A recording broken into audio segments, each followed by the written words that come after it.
Саламатсыздар ма, құрметті көрермендер.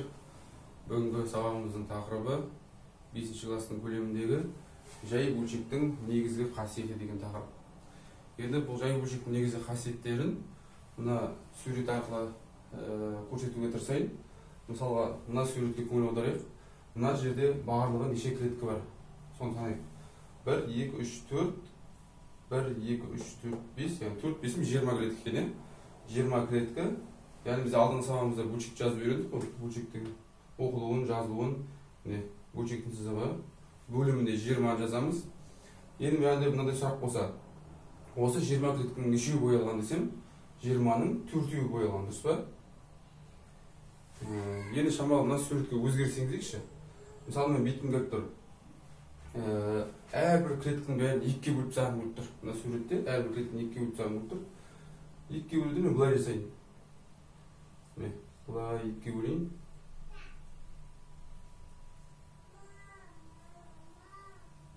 Енді менде сурет шамалы сәл қисықтық болғасын.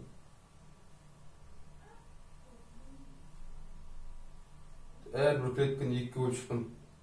Әрбір клетканы 2-ге бөлсем, мынандай 3 бұрыштардың менде нешеуі бар деп ойлайсыздар? 40-ға болады, дұрыс па? Келісеміз, өйткені мен әрбір клетканы 2-ге бөліп тастап тұрмын ғой. Осындай сонда менде 43 бұрыш пайда болды. Енді 43 бұрыштың неше 3 бұрышы боялған қызыл түсті? 1-еу, 2-еу, 3-еу, 4-еу, 5-еу, 6-еу, 7-еу, 8. 40-тың 8 боялған екен. Бұған кез қайтып келеміз мына жазбаға. Мына жерде әжесі істеген бәрі түсінікті деп ойлаймын. Келесі мына суретке көңіл аударайық. Бұл жерде солай. Барлығы мына мысалы үлкен бір торт деп елестетесіз бе? Мына торт ровно 4-ке бөлінген деп елестетейік. 4-ке бөлінсе, 4 бөліктің 1-еуі ғана қызыл түсті. 4-тің 1-еуі қызыл түсті. Бұнда әлде тортты әлде кесейін.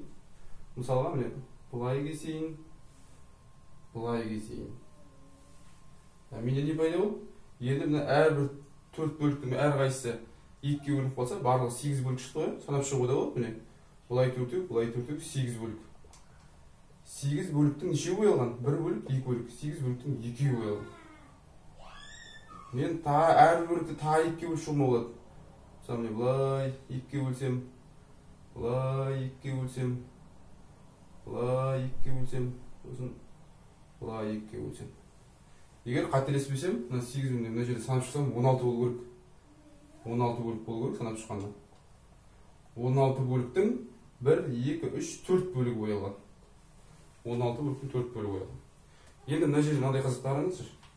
Мысалға, мына жерде қайтып келейік. 20-ның 4-еуі боялған дедік, 20-ның 4 бөлігі боялған. Енді қарайықшы, мына бөлшектің бөлімі де, алымы да, енді яқта өскен жағын қараңызшы. 20-ны 2-ге көбейтсе 40 болады. Дұрыс қой. И 4-ті 2-ге көбейтсек те 8 болады. Яғни мына жерде бөлшектің алымы да, бөлімі де 2 есеге көбейген.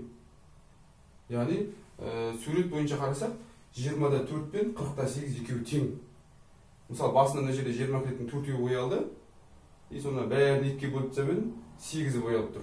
Яғни суретте ешқандай өзгеріс жоқ. Сол сурет бір қалыпты бәрі. Айтқым келіп тұрған нәрсе, мына бөлшектің алымы мен бөлімін бірдей санға көбейтсек, 4-ті де 2-ге көбейттік, 20-ны да 2-ге көбейттік. Сонда 40-тан 8 пайда болды ғой.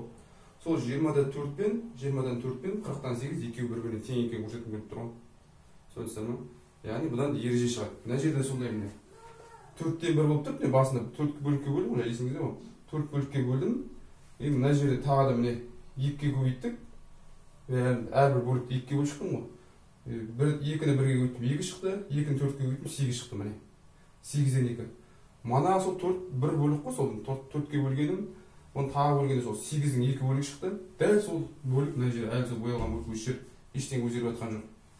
Оны тағы да 2-ге көбейттім мысалы мына жерде. 2-ні 2-ге көбейткен 4, 8-ді 2-ге көбейткен 16. Сол 16 бөліктің 4-еуі боялып тұр.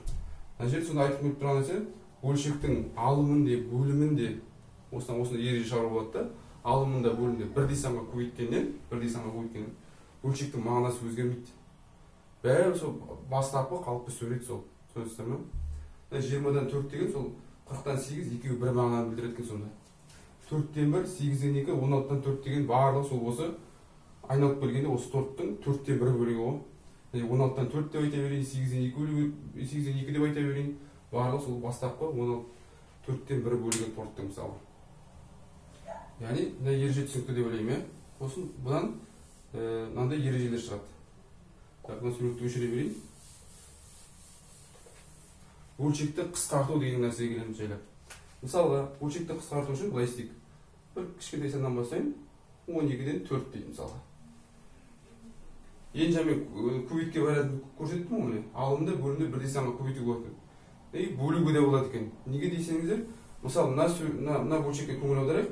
Егер кейін қарай былай жүретін болсам, мына 8-ден 4 қалай шығады? 8-ді 2-ге бөлгеннен шығады, дұрыс па? 8-ді 2-ге бөлсем 4 шығады. 40-ды 2-ге бөлсем 20 шығады. Яғни бөлшектің алдын бөлімді тағы еще бөлуге де болады екен. Тек көбейту ғана емес, бөлуге де болады екен. Одан мағынасы өзгермейді екен сонда. Оны біз қысқарту деп айтамыз бөлшекті. Қысқарту деген қалай орындалады? Мына бөлшектің алымы мен бөліміне көңіл аударасыз. Бөлшектің алымында бөлімінде қандай бірдей санға бөлуге болады? Мысалы 4-та 12-де қандай сандарға бөлінеді? Егер бұл жерде бірден үлкен сан тапқан әрине жақсырақ болады. Егер ондай сан таба алмасаңыз, жайлап кішкентай саннан бастай беріңіз. Қандай сандардың бөлінгіштік қасиетін өткен болатынбыз. Сол кезде санның түріне қарап 2-ге бөлінетін, 3-ге бөлінетін бірден ажыратылатын едік. Сол тақырыпты жақсы меңгерсеңіз, мына жерде бірден көруге болады. Жалпы міне 4-та 12-де 2-де 2-ге бөлінеді. Мысалы міне 4-те 2-ге бөлсем және 12-де 2-ге бөлсем, алымы де бөлімде бірдей санға бөліп жатырмын. Бұл жақта міне 2 шығады, 4-2, 12-ні 2-ге бөлгеннен 6 шығады. Енді сұрақ, мынау әлде де қысқара ма? Әлде де тағы бір санға бөлуге бола ма? Болады екен, 2-ні 2-ге бөлмей болады, тағы да 6-ны 2-ге бөлмей болады, тағы да. Бөлшектің алымында бөлімін тағы да айтайын, бірдей санға қысқартып алатын. 2-ні 2-ге бөлсем 1, 6-ны 2-ге бөлсем 3. 1 мен 3 өзара жай сандар, әрі қарай ештеңеге қысқармайды. Ештеңе 1-ге бөлуге болады екенде, бірақ 1-ге бөлгеннен пайда жоқ, қайтадан өзі шығады солай. Міне қысқарту деген осы екен. Енді мына жерде шамалы жазуларында қысқартып жазуға болады, мынандай бөлу 2 дегендер жазбай, ойша істеуге болады енді. Тағы да бір мысал алып көрейік. 20-дан 14 деп айтайық мысалы, 20-дан 14. 20-да 14-та қандай санға бөлінеді? Мен айтып отырмын, қысқарту іздегенде, егер бірден үлкен сан ойыңызға келмесе, жайлап кішкентай саннан бастаңыз, 2-ден бастаңыз. 2-де 2-ге бөлемін тексеріп көріңіз. 2-де 2-ге бөлінеді екен, 2-де жұп сан екен, 2-ге бөлуге болады екен. Енді мысалға, мынаны 14 бөлу 2 деп жазбай-ақ, бірден 14-ті ойша 2-ге бөліп жатырмын деп елестетесіз ғой. 14-ті 2-ге бөлемін, 7 екен ғой. 20-ны 2-ге бөлемін, 10 екен ғой деп осылай бірден жаза беруге болады. Сосын 10-нан 7 деп. Немесе былай да істеуге болады. Мысалы 14-ті бүйтіп сызықтауға болады, 14-ті.